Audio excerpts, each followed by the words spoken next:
Essa semana no Instagram a gente falou bastante sobre como o artista entender quem ele é, por que ele entende quem ele é e por que isso é importante.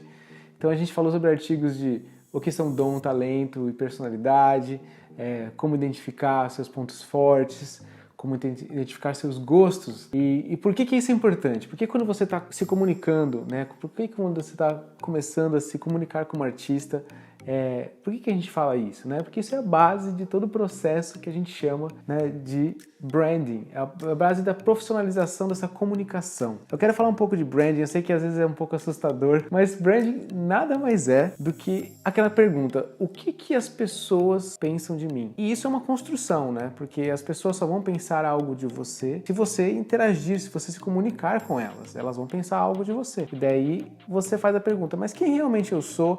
E o que eu quero comunicar? Quais são esses principais elementos que fazem parte do meu branding e que eu vou comunicar repetidamente para essas pessoas e que elas vão reconhecer quem eu sou?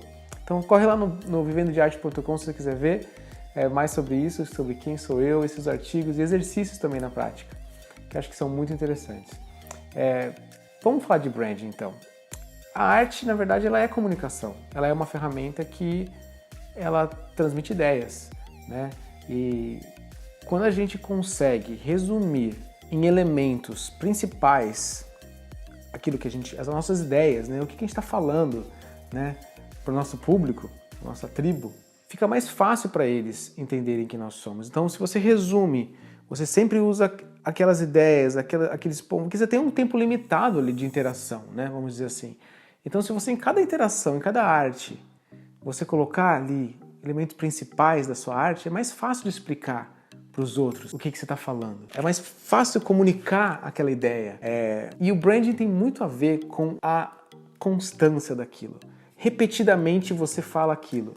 Então assim, porque você imagina, você vai em diversos shows, principalmente quem toca, né? Você tem que estar lá em diversos shows e passando uma mensagem, né? Então, eu vou citar alguns artistas aqui para deixar isso bem mais claro e eu vou mencionar algum deles. Todos esses artistas, para dar um exemplo claro, né? Você pode ir numa loja de fantasias e você vai achar fantasias desses artistas. Tamanha a marca, né? A referência de marca que eles carregam. Então, vamos lá. Freddie Mercury, do Queen, banda de rock, fala muito sobre liberdade. A atitude dele, se fosse hoje, acho que ele levantaria a bandeira LGBT, porque ele sofreu muito por ser homossexual e a história dele é bem triste até. Mas tem aqui as marcas dele, né? A gente tem o bigode, a gente tem as marcas. Se você pensar no Freddie Mercury, você sabe. A Madonna, o Michael Jackson. Se você for numa loja de fantasias, você consegue achar as fantasias desses caras, porque a marca é tão forte, aquilo foi usado tão repetidamente, né?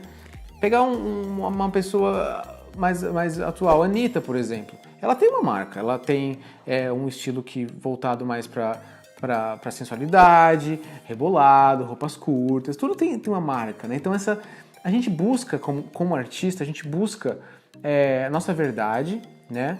E tem pessoas que se identifiquem com ela, claro, né? E como que a gente vai marcar elas com isso? Quais são os pontos principais que a gente tem que pode passar para essas pessoas e que vão deixar nossa marca? Então, por exemplo, meu chapéu, eu gosto de preto, né? Então, assim, a gente tem que identificar algumas coisas que a gente gosta e passar para esse público. E, repetidamente, esses elementos principais vão ficar marcados na cabeça do seu público, da sua tribo. E eles vão lembrar de você. Então, seus traços fortes, por isso que você descobre primeiro quais são os seus traços. São seus traços marcantes e marcam as pessoas, se repetidamente, né? Então, você já sabe agora então o que é o branding. Ele é uma marca, ele deixa uma marca, é aquilo que é muito, muito peculiar seu, né?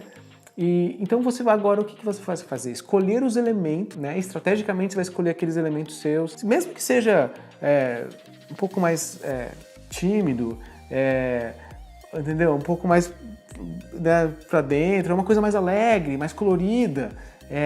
A criação da marca é como se a gente fosse esculpir um personagem, mas o personagem tem que ser real, tem que ser a gente mesmo, né? É uma escultura de você mesmo ou do seu grupo. A gente vai falar mais pra frente sobre grupos, porque daí tem duas marcas, né? No caso, tem a sua marca individual e tem a marca do grupo. Então são duas marcas ali, mas sempre vai começar por você. Porque a marca, ela tem que partir por uma questão, é uma marca, não é igual um produto, né? É uma coisa orgânica, é você, né?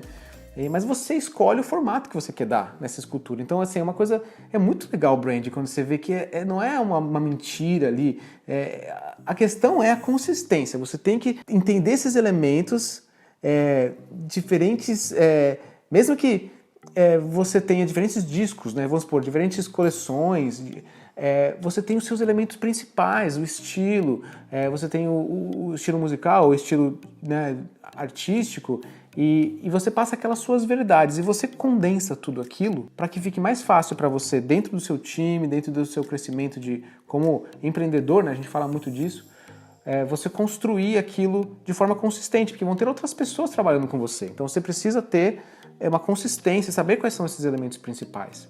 Então, o processo de brand é pegar suas verdades e repetidas vezes contar ela para as pessoas. Contar a sua verdade repetidamente. Então, invista na sua verdade, invista na sua marca. Começa a contar ela.